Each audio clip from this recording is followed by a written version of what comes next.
Hi, Kathleen. Thank you very much for agreeing on this interview.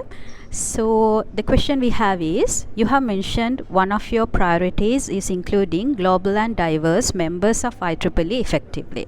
What is your plan on achieving it? Well, thank you for that question, and thanks for listening to me talk about my priorities.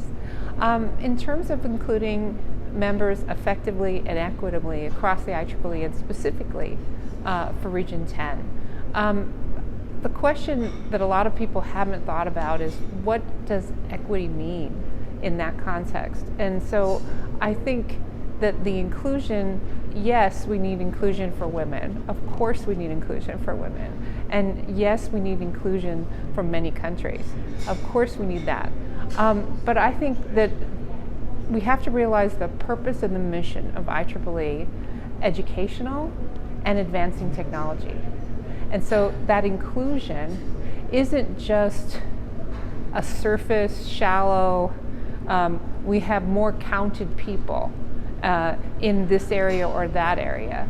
The inclusion is about really meaningfully advancing in our own technical skills and those of others. And so I advance myself by advancing you. And this is true across your region in particular. And so it's not something that gets handed down, it's something that brings us all up. Thank you very much, and it was very informative and very straight to the mission of IEEE. Yeah. The next question is you also mentioned the improve the effectiveness and efficiency of the IEEE while honoring our obligations to the membership.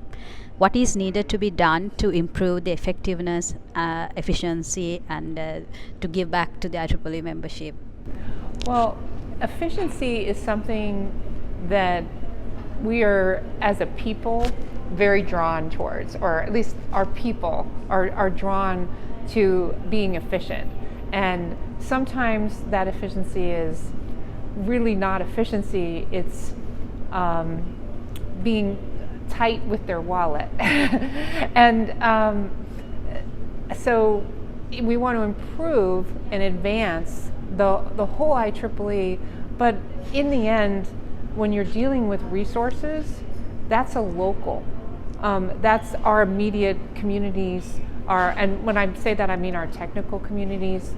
And so you cannot have a global IEEE with 2,121 conferences and expect the global IEEE to manage efficiently 2,121 conferences. And the same applies to our over 200 journals. And the same applies to, I'll fail the quiz on exactly how many sections we have today, but the hundreds of sections that we have today. And so there's a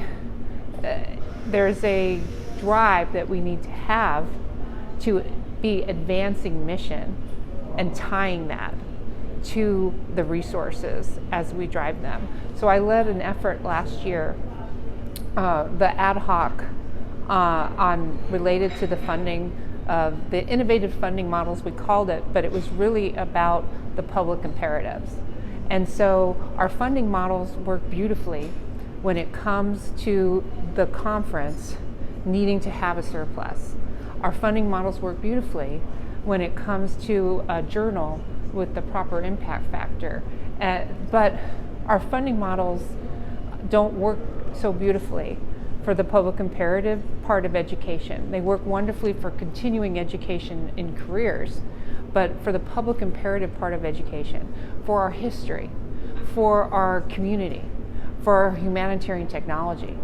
And so this requires truly innovative funding models and transformational approaches, but with the goal in mind of that priority that I expressed to you.